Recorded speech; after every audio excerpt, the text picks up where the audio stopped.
我被我老公骗回村了，他说4000块租了个中式小院过神仙日子，结果一开门，好家伙，这哪是小院，这是直接让我开局就玩荒野求生啊！合同签了20年，哭也没用。既然这坑不跳了，我们就找了个好日子，办了个热热闹闹的开工仪式。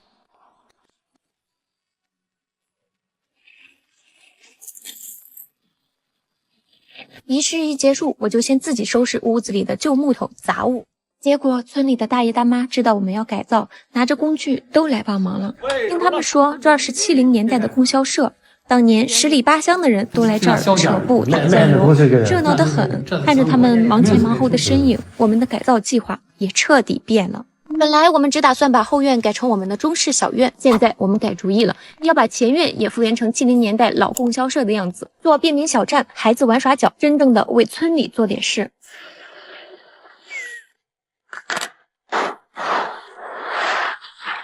我们的启动资金很紧张，老公说先把这些铁皮给卖了，回血啊。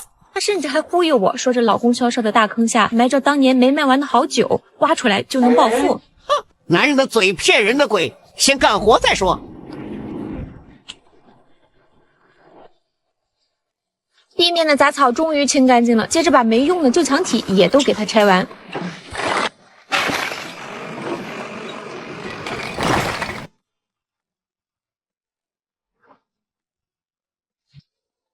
这次改造我们也是边学边做，把那些既省钱又出效果的方法都记下来，给同样喜欢院子的朋友做个参考。如果你有啥好想法，也欢迎多提意见，咱们一起期待中式小院加老供销社，看看最后到底能改成什么样。本来我只想改个敞亮厨房，再弄个小茶室，实用就行。他倒好，非要搞个通体玻璃加上宽的琳琅。我一开始觉得他是瞎折腾，结果听他讲的画面，还真的有点期待了。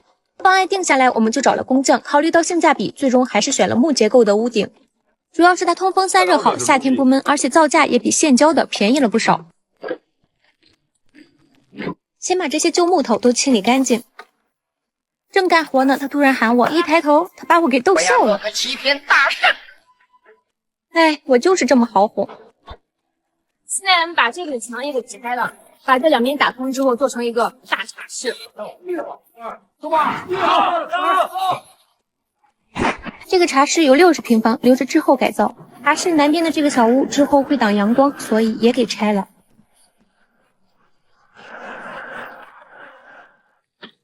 后边有水井的这个旧屋之后想在这里圈一块菜地，所以也一起把沿墙上松落的旧砖全部敲掉。你们说要把这些红砖都留着，我听劝，已经在这儿敲了3天灰了。以前的旧窗户又窄又小，我们重新规划窗户做到2米乘2米4，旧的直接推倒。刚忙完想歇会儿，才发现村里的一位爷爷一直在默默为我们清理旧砖，心里瞬间暖暖的。接着干活，按新的门窗尺寸重新垒墙。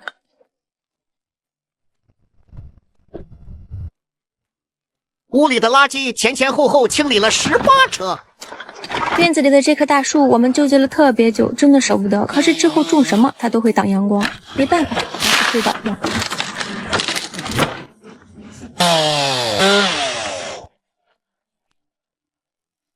开始砌筑山墙，因为连廊很宽，山墙要往连廊的方向斜一点，支撑力才够。设计好山墙的坡度和梯度，把所有的山墙都垒好修好。门窗上梁我还特意贴了红对子，图个吉利。忽然想起小时候，以前村里上梁，我们放学书包都不扔，撒腿就去抢喜糖，这种热闹现在真的少见了。我们家监工已经跟桶一样快了。接着把压墙筋买好，防止以后开裂，把沿墙都垒齐。顺便把拆出来的洞都补一下。接下来就是准备平地弄房顶了。不过在忙活西边的同时，我们也在纠结东边的这个房子。我们先在连廊下面画线，定好台阶和柱子的位置，按尺寸把地基坑和立柱坑挖好，把多余的石块都清理干净，再用打夯机把土压实。你看我老公干活这卖力的样子，真是一点不含糊。接着开始垒砖，这还是之前剩下的那些老红砖。先把立柱的基础砌好，再沿着房檐下面砌一条地梁，把两边的柱子连起来，高度就砌到高出地面大概20公分，既能防潮，后面打地面也刚好砌平，整体填平。室内和连廊的地面全部夯实平整后，就铺塑料布做防潮。800多。不买不知道，一卷防潮膜居然800多，真是不当家不知柴米油盐贵啊！室内铺好防潮层，再浇混凝土。浇混凝土的时候，我站在旁边看热闹，司机师傅一直在看着我偷偷笑，我还纳闷他笑啥呢，低头一看才发现自己离得太近，溅了一身水泥点子。室内的混凝土浇完，师傅用震平尺来回推，一边把地面整平，一边把里面的气泡震出来，让地面更结实。接着给连廊地面四周钉上这种木模板，把边固定好，这样浇出来的连廊才直才平整。至于连廊的地面要不要铺防潮膜，我跟老公还争执了半天。地面全部抹平之后，西边这个房子的场地一下子干净利落，看着真是舒服。歇口气的时候，老公跟村里的一位大叔聊上了。大叔说他10几岁就在这个供销社玩，这里全是他小时候的回忆。听着听着还挺感慨的，原来我们改造的不只是一栋老房子，也是在留住一代人的念想。突然觉得这件事特别有意义。聊完我们就接着干活，开始做下水。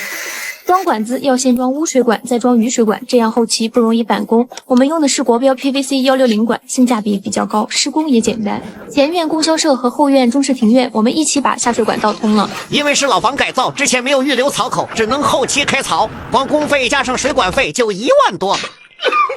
所以自己建房的朋友一定要记住，水电槽口提前预留好，能省不少的事儿和钱呀。下水管道和水管安好之后，直接把土方回填埋起来。这期把整个院子的下水和西边房子的地面防潮全部搞定了，进度直接往前迈了一大步。接下来就是重头戏了。被老公骗回村改造供销社和中式庭院，今天终于要上梁了。动工之前，先把基础收拾干净，墙上那些松动的灰皮全部给它敲掉，再浇点水湿润一下，不然后面粉墙容易空糊起皮。好多人都说我砌砖没浇水，其实砖早就浇过水了，只是没捡出来。因为要上梁承重，我们先在室内砌了几根承重砖柱。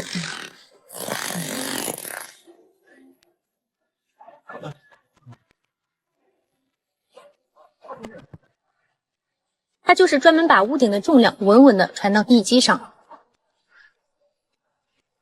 墙面弄完，就开始整个院子的粉墙。现在整个院子看起来都清爽多了。粉好之后，我们就找了师傅过来设计木梁，算下木料。我们定制的木头今天7点多终于送到了。拍了几天定制的这个木梁终于到了。你们看我老公起太早，脸都没洗就冲过来验货了。这个木头刚送到的时候，老板非要让我们先付钱再卸车，我们肯定不同意啊。最后打开才发现好几根裂缝特别大，甚至还混了几根旧木头。咱盖房子能糊弄吗？直接让他拉回去给我换货。没多久，我们找的木工老师傅就来了。大量热量，这叫3量气炸。师傅对着图纸一点点给我们讲结构，然后在地上开始弹墨线定位。现在想起那个木头还是有点生气，所以还是提醒大家一句，建材一定要先验货再付款，不要嫌麻烦。在木头上画好切割线和中心线，精准下料。这期就先带你们看连廊的梁，做完效果真的绝了。我把连廊骨架、所有梁和构件的名字都叫好，放在视频最后了。接着就是咱们的传统手艺了，给廊柱开榫槽，给木梁做榫头，纯纯的榫卯结构，越压越结实。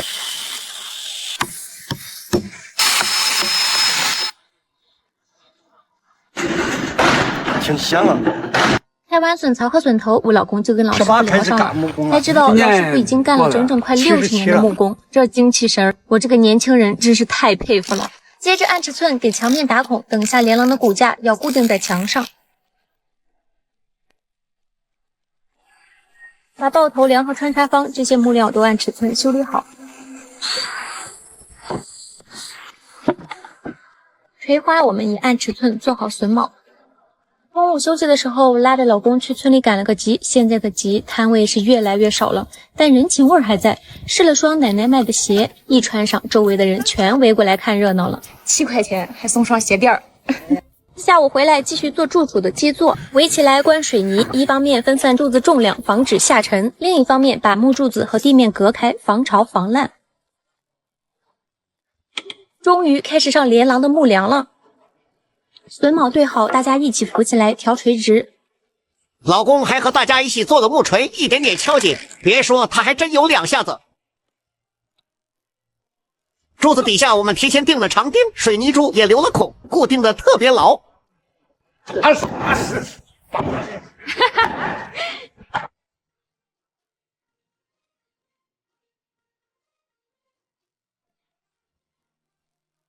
全部装好之后，老公亲自上去试了试重量，稳得很。最后再装上抱头梁和挂柱，抱头梁扛着重量，挂柱立在抱头梁上，撑着上面的梁，防止下沉。连廊的木骨架就这样成型了，是不是中式味儿一下就上来了？下一期咱们正式上梁，撒喜糖迎大吉，记得来沾喜气。老房改造的关键一步，今天正式开启。先把前期廊梁搞定，上下檩条按尺寸开出榫卯结构，再进行拼装固定到位。廊梁搞定，接着就是做大梁和二梁。师傅这是在地面上先把2梁、3梁还有上面的挂柱都拼好，榫卯都卡得严严实实，等下吊上去，直接架在大梁的挂柱上，一步到位。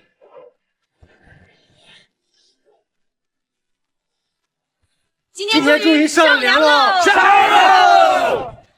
现在就是咱们最期待的正式上梁环节，上梁挂红，大吉大利，这老房子的仪式感一点都不能少。我们特意挑了上午11点58的吉时，放鞭炮，撒喜糖。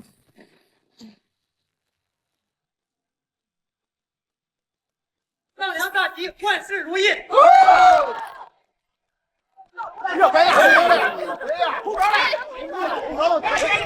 撒完喜糖，就到了我最期待的环节——拌饭。在我们河南农村，不管是上梁、庙会、过年，这大锅菜都是必熬的，是我们最高的待客礼仪。辛苦了，哎呀！房梁已经稳稳封顶了，等瓦面做完，咱们就开始复原东边的老供销社。即便这栋外边是新中式，内饰就由我们自己动手发挥。接下来两边同时开工，这个改造越来越有意思了。从破烂的房梁到现在，我们把这200多平的屋顶的花销好好的都捋了捋，木料、人工、瓦片花多少钱都明明白白的记下来，放在视频最后了。以后谁想回村改造老房子，也好有个参考。先给你们说个我们之前踩坑踩出来的经验，铺瓦之前呢，一定要先做滴水层，再铺防水，最后才是上瓦。以前我也觉得没必要这么讲究，后来才懂木头最怕受潮，这么做房子才能住得久，不然后期漏水烂木头返工更费钱。还有一个特别容易忽略的小细节，滴水跟防水衔接的地方一定要用密封胶给粘死，封严实，不留一点缝隙，雨水才钻不进去。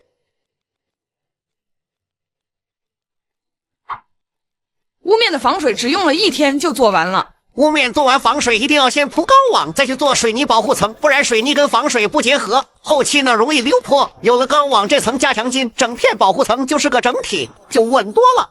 当初老公给我画大饼，说回村改造完就是世外桃源、中式小院，前面供销社还能和村里的大爷大妈打打牌、聊聊天，结果就是天天一起搬料干活，一点清闲都没有。这不，我俩又因为无极样式吵起来了。我想要这种有造型的镂空无极，他非要那种瓦片一片一片叠起来的，所以这无极的样式到底是听谁的，咱们就看最后的成品吧。终于熬到盖瓦这一步了。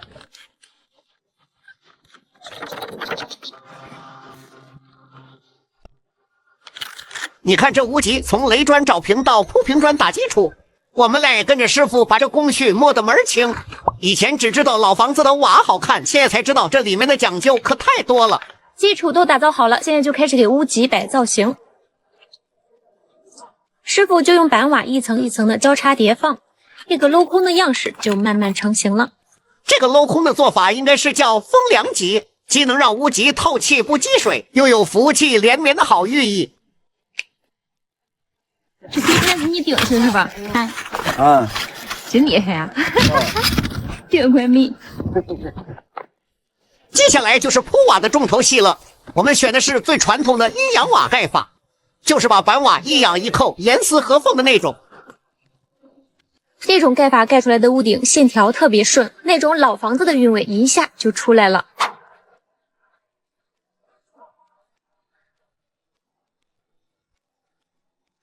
大家最关心的话费，我们已经统计完了。我看网上不都是20多万盖整栋房吗？咱这10几万了才盖个顶，刚盖完瓦就下了2天大雨，老天爷直接帮我们验收了，一点都没漏。现在最难最累的屋顶工程总算是做完了，接下来我们夫妻俩继续慢慢改造后续后院的这个中式庭院，还有前院的公益供销社，我们都一步步实景分享。各位云监工们，我们一起期待它彻底成型的那一天。平时干活的时候，阿姨们经常来搭把手，一直很照顾我们，所以就想做这个共享菜园，送他们一个不一样的母亲节礼物。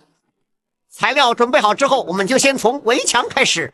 为了和之前中式的瓦片屋顶搭配，我们这个围墙选用的还是传统的小青瓦。我们选的是一体成型的砖雕船子，先把船子垒好，再在上面砌上7层的红砖。接着就是装上滴水、勾檐、花头，还有一阳的板瓦。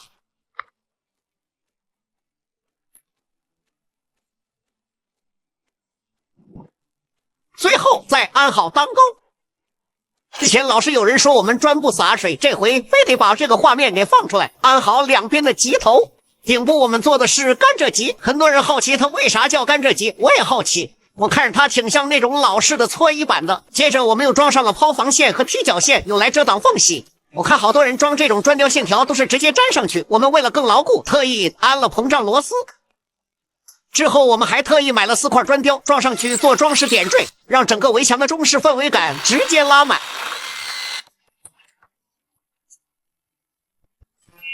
终于到菜地改造了，老院子到处都是碎砖头，还有口老井抽不上水，我们干脆就把它全部填平了。围墙这块地方我们之后要准备种爬藤的植物，之前还剩了些防腐木，就直接在这里钉上几层，既能保护墙面不被藤蔓弄坏，还能顺便把墙面美化一下，好看又实用。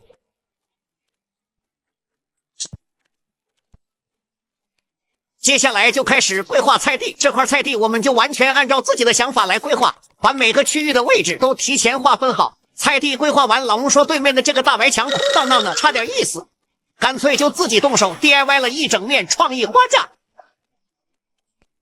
别说，还挺好看。我们在老供销社的屋里又发现了不少老瓦片，那就就地取材，拿来为菜地做装饰。这个是之前做那个木工的时候剩下的木料，正好找一些这种圆柱体的，可以做咱们菜地的小路。走。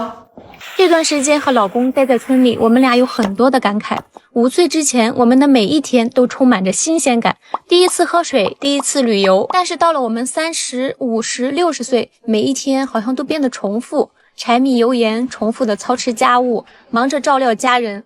我和老公回乡改造这片共享供销社，也不图别的，就是想给这些操劳了一辈子的长辈打破这种一成不变的生活，带来一些不一样的体验，创造一点专属于他们的小美好、小惊喜，在村里也能找到一些乐趣。准备去种菜，然后开工。终于才明白，只要全力以赴，就无所谓失败。转眼间，一切都已改变。辛苦啦！来，文艺术花，新年快乐！别吃。刚回去那会儿，老公就天天心心念念的要种树、栽花、做绿化，说是4、5月份赶紧种上，下半年就能看花赏景。这一下雨就增高5厘米的烂泥路，我也已经烦透了。话不多说，赶紧开工。院子里需要绿化的部分有180平，一共花了2万多。你们来帮我看看，到底花的值不值？老供销社的土全都是碎石子，根本没办法用。我们俩硬生生又拉了好几车的新土回填。小院的小路我们没有请设计师，从头到尾都是我老公自己一个人琢磨规划，在地上花了半天，怎么越看越别扭呢？过。每次一抬头就能看见北边邻居家正对着我们的院子，一点隐私感都没有，真心求广大网友给支个招啊！路面找平的时候我还捡了2分钱，这搁70年代能买块橡皮了。用打夯机把小路压平整后，接下来就开始铺路砖了。一开始我们还纠结是仿古砖还是地铺石，还好多过来人说地铺石后期难打理，容易藏脏东西。最后还是选择了仿古梅花砖。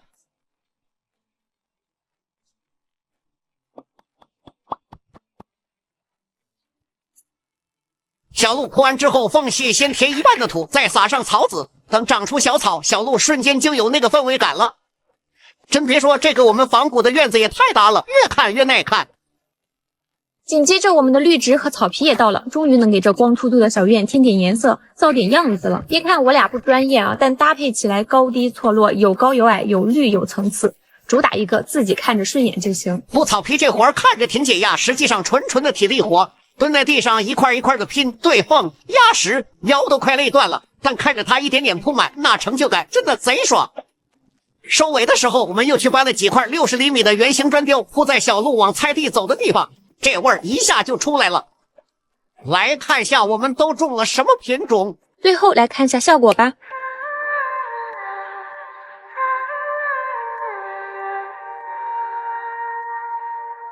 他说本来门窗全部都打算做实木的，可茶室的大窗朝南，日照太足，怕长期暴晒木头开裂，最后就换成了这断桥绿的。我们俩在供销社等了整整1天，到了傍晚6、7点，师傅们才有空过来安装。全部装完，天都黑透了。小院一到晚上就乌漆嘛黑的，我可太期待之后装上灯具的样子了。这保护膜一撕，窗户瞬间通透了。茶室南边的这个窗户装好之后，接着我们开始拼装剩下的木门窗。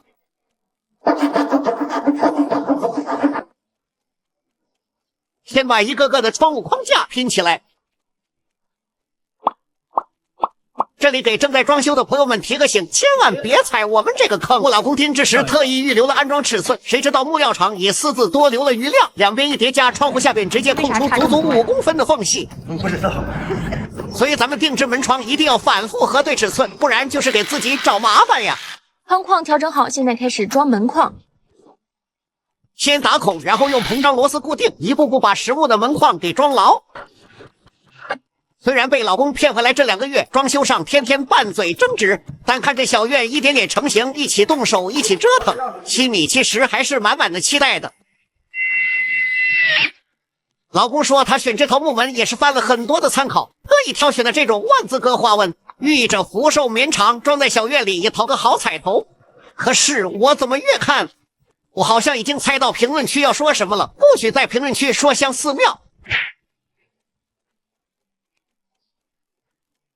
这门一装好，我傻眼了，这门板上不都应该是梅兰竹菊4君子吗？结果这清一色的荷花，一看就是一个模具批量做出来的，做生意也太敷衍了，平白无故又给我们的装修添一堆麻烦事儿。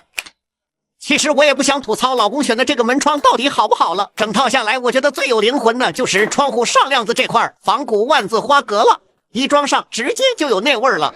装修呢本来就是一路踩坑一路完善，你们装小院门窗都可以来参考避坑。最后一起来看看成品效果吧。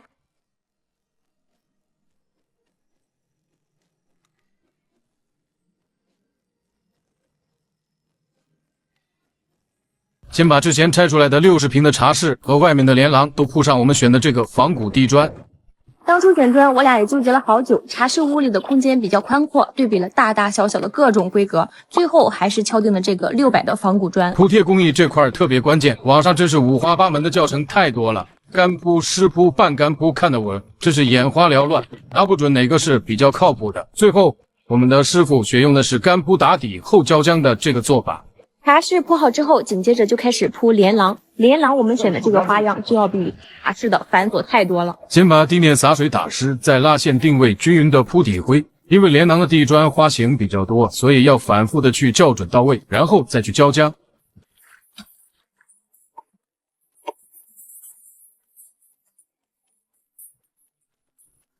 连廊的地砖，茶室我们选择的是正着铺，然后在网上看的斜着铺也挺好看，剩下的可以做成斜着铺。可以。从之前的木房顶施工到铺瓦片，再到现在的地砖铺贴，我都是把怎么施工、用的什么料讲的都比较详细，就是想给建房的朋友们做个参考。咱们普通人建房一辈子也就建了1、2回，摸清这些工序呢，也就少踩坑。再把我们选的这个30×90规格的廊檐收边砖给铺好，收住连廊地面的轮廓，这造型层次立马就出来了。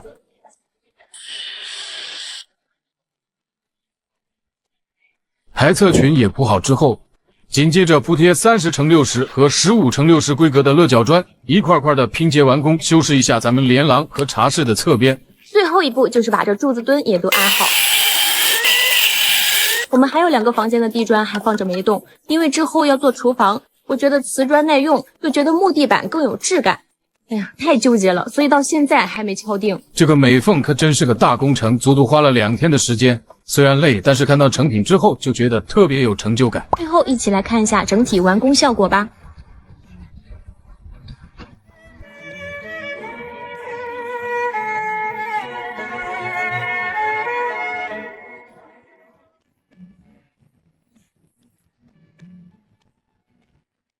这回是真受不了了，再不发视频我都要憋死了。众所周知，我是被老公骗回村改造供销社的。前几天有事就出门了3天，老公竟然给自己和狗改了个窝。这不嘛还全程记录，非让我剪辑配音，我看看怎么个事儿。老公自己先找了供销社楼梯下这个小屋，之前都是放杂物的，里面啥都有。这还穿个 polo 衫、西装裤，虽然看着不像干活的，但这打扫卫生的动作还挺麻利的。也不知道他在那里边翻出来啥好东西没，也没听他说。清理之后呢，来楼梯的另一侧设计狗洞，切割打通。你别说，这个角度看风景，还真别有一番风味啊！在旁边又画了个窗户，也打通。找了一些旧木做一个狗窝。接着他自己又去拉了一些旧木头和木托盘，这木头无论是长短还是粗细的样子，我都看不出来他们能做出多好看的狗窝。哎，忙着呢。我看你换新车了呀？你那台21年的宝马3系呢？换瓜子卖了16万7，瓜子比车商给的价高了10%。这么高啊？因为我是卖给了个人，没有中间商，低价收加价卖，听说买家也省了不少钱。你们如果要卖车，我推荐瓜子，卖给个人价更高。就托盘打底，前面延长做个台阶，固定好。接着是要做狗窝面，量一下斜坡和高度，先做4根立柱，接着固定好门立柱和所有横梁。这感觉怎么跟我们之前70多岁的木工老师傅偷师学艺了呢？这是把之前剩的那些防腐木又拿来封望板。他还顺手做了个小窗户，接着把左右前3面全都封严实了，后面直接留了狗洞的进出。以前我还真没发现他还会干这些手工活呢。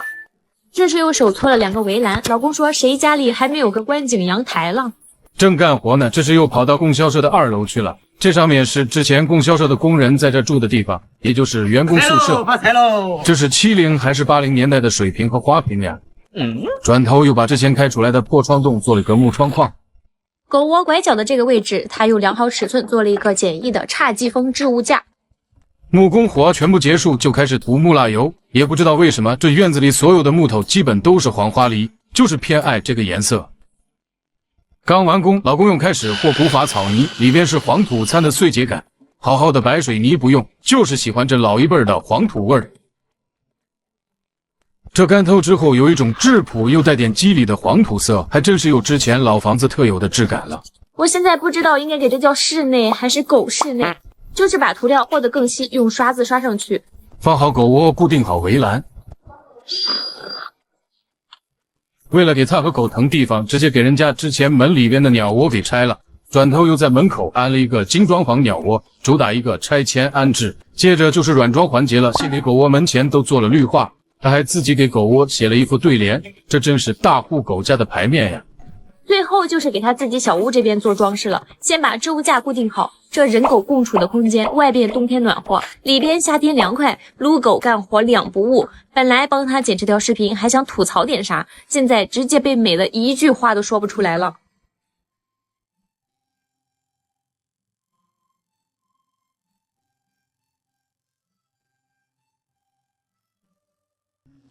本来我们想找开荒保洁，可是村子的位置太偏，人家一听是乡下的老铺面，又脏又累，工作量还大，没人愿意接单。没办法，没人来，就我和老公2个人自己动手开荒。先从2楼开始收拾，这地面真的巨脏，反反复复扫了3、4遍。才终于把原本的地面扫出来，越收拾越发现工作量根本超乎想象。我和老公才干了2天，已经开始腰酸背痛。就在我们俩发愁的时候，当初这栋供销社刚动工，最辛苦的时候，经常主动给我们帮忙干活的大伯带了好几位帮手来了。我一直记得，大伯听力不好，平时跟他说话凑很近，大声说他才能听见。给你带了个助听器。是啊。助听器，看我给你打开看看。这件事我一直记在心里，早就自费买好了助听器，本来想着有空专门送到大伯家去，真是太巧了。我离远点叫你，你试试看能听见不能？真能听见不能？哎，你多大了？15了。哎呀，太方便了。虽然礼物不算贵重，但是希望能帮到大伯。给大伯送完助听器后，就开始接着干活。到时候跟这里面做一圈柜子，然后咱们做一个咖啡室，到时候请大家过来喝咖啡。好。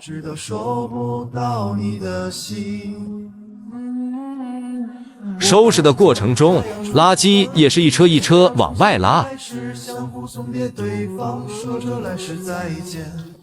清理楼道的时候，还翻出来一个老文具盒。旁边大娘说：“这个文具盒以前才8毛钱一个。”瞬间勾起小时候的回忆了。8毛钱一个。8毛。楼道一点点清理干净。今天天气实在太热了，每个人都是满头大汗的。先休息下，缓缓再继续干。休息完接着开工。开始打扫楼下的房间，这里以前是供销社的仓库，墙上之前满满都是老式的格子，被破坏的只剩了一点。这个面柜子，你们谁家里还有同款？忙活了几天，虽然全程又累又脏，但特别有成就感。收拾老宅改造的快乐，大概就是看着破旧的老房子，在自己手里一点点重焕新生，还能收获乡里乡亲最纯粹的温暖，真的太值得了。老公偏要回村改造1200平中式庭院和供销社，今天终于轮到我最期待的木结构上色。改造进度一下子往前推进了一大步，离软装越来越近了。先给所有的墙面通刷一层墙固。对于墙固，网上的说法也是两极分化。有人说墙固是智商税，也有不少的老师傅说刷完能牢牢的锁住腻子，不容易出现空鼓开裂。我们是老房改造，底子太差了，多做一层这个基层处理，心里也踏实。然后就开始刮腻子。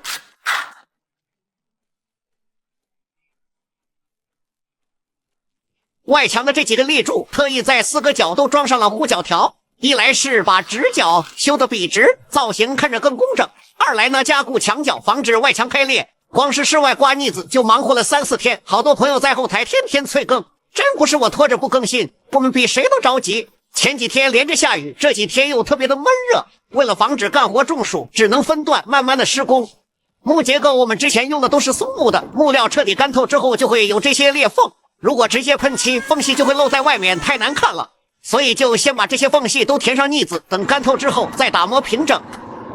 等了好几天，做木结构上色的师傅终于过来了，光是颜色我们之前就纠结了特别久，最后敲定的是用这个木蜡油，能够保住松木天然的那个木纹，做出来不会闷成一层漆皮，比较自然。室内先是调的金黄色，感觉有点浅，又加了点深色喷在室内，又感觉太重了，折腾来折腾去，最后还是选了浅一点的黄色，让室内看着更亮堂。这间60平的茶室木结构上色用了2桶多的木蜡油，茶室这边喷完，另外还有2个房间，大概还有个100多平。来看一下对比，是不是好看多了？外面到时候弄的颜色要重一点，感觉比较厚重，正好把这腻子粉给盖住。室内全部喷完，轮到室外的檐口也都喷上一样的颜色。连廊下的望板，老公和师傅商量之后，全都统一喷上了和室内一样的浅黄色，整体看起来比较协调。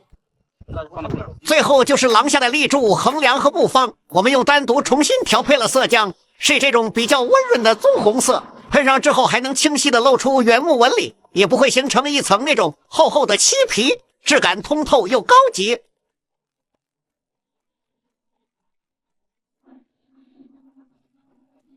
墙面腻子和木结构上色顺利收尾，可是我们又开始纠结最后的墙面到底是选择光面的大白墙还是凹凸质感的肌理墙面呢？朋友们可以给我们出出主意。自制的黄泥巴是3块钱1平方，这个是50块钱10平方，也就是1平方5块钱，主要还是看看上墙的效果咋样。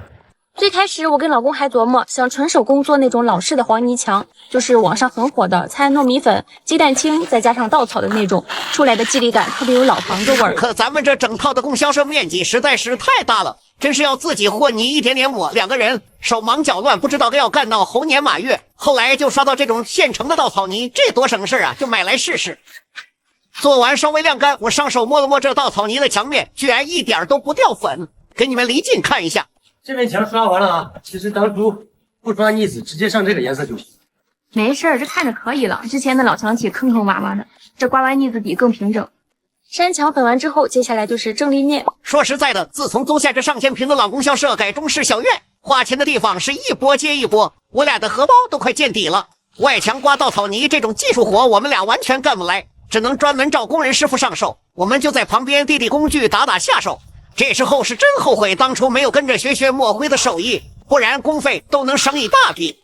这次的外墙材料全靠我老公精打细算，整整3间房100多平的外墙，算下来才花了390，性价比直接拉满。当初回村改造老院子，本来就是想着尽量低成本，还能做出这种复古中式的质感。这次外墙算是没踩坑，到时候再喷上一层照面漆，就彻底不会掉灰了。搭上我们的木梁、木窗，那股味儿一下子就上来了。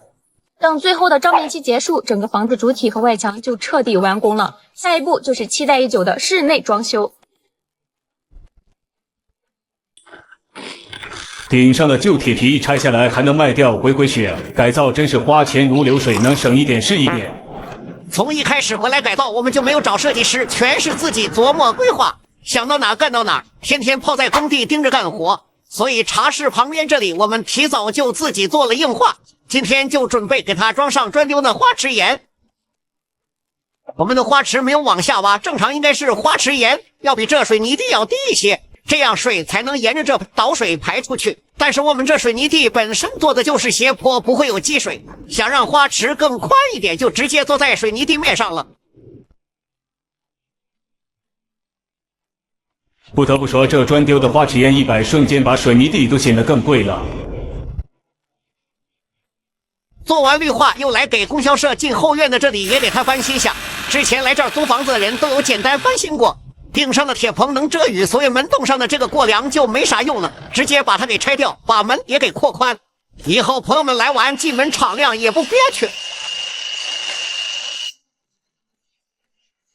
大不净出来了红兔子就干讲。这个大门我们没有换新的，特意保留了这种老式的红木门，这样的复古味才能对得上这个院子的氛围。